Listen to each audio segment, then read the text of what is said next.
This war, this fighting that has been going on from its inception was caused by DRC, not by Rwanda.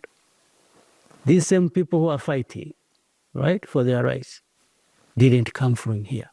So let me ask this directly, Mr. President. Today, on the 3rd of February, does Rwanda currently have any troops at all in Eastern DRC? I don't know. You're the commander-in-chief. Yeah, there are many things I don't know.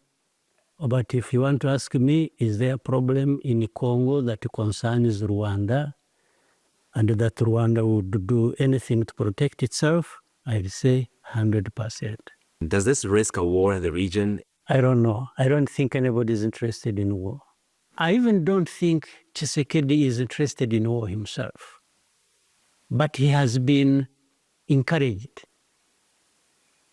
in that direction by people showing up to fight for him his wars. That Rwanda exports coltan, for instance, which does not exist here, is smuggled from DRC. No, please, I invite you. We'll show you where we mine coltan. But Does Rwanda export any other minerals that are smuggled from Eastern DRC? I don't know about that, because that in any case can't be the problem. People who are benefiting from minerals of Congo more than anybody else are South Africa and these other Europeans who are making noise about it. The comparison has been made that you are the Vladimir Putin of Africa, that he attacked eastern Ukraine, claiming to protect the ethnic minority while having an eye on the minerals there. I may be called anything. What can I do about it? But I am what I am. I have to be who we are. That's it. And we have to do what we have to do. I have explained enough of that.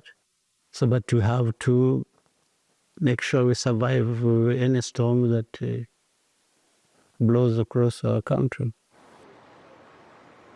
President Kagame confirmed to CNN that he will attend the joint meeting of East African and Southern African leaders that's set for this Saturday in Tanzania. But we're already hearing swift and sharp responses from both the DRC and from South Africa. I want to read first for you the response from the spokesperson for the government of the Democratic Republic of Congo, who told CNN that Rwanda's military presence in DRC is documented and that Rwanda walked away from peace talks and its role in illegal mineral exploitation is well established. The DRC, quote, said, the international community must act accordingly.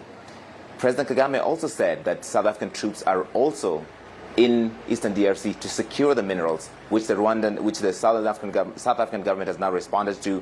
A spokesperson for South Africa's presidency said, South African soldiers are in the DRC as part of the Southern African Development Community mission in the DRC and the UN Organization Stabilization Mission, or MONUSCO, in the Congo. Any other suggestion is, quote, purely disingenuous and devoid of any facts. So this interview will likely lead to a war of words on both sides, as you're already seeing. President Tshisekedi's team, President Ramaphosa's team are not happy about this. President Kagame told me that in his last call with President Ramaphosa, the statement that came out of South Africa was completely different. He felt that President Ramaphosa misrepresented what he said, and he had to set the record straight. So maybe that meeting on Saturday could help unlock this deadlock. But so far, it seems that the positions are still very far apart, and there's quite some daylight between Rwanda and its neighbor in the DRC. All right, Larry Madowo, live for us there. Thank you so much.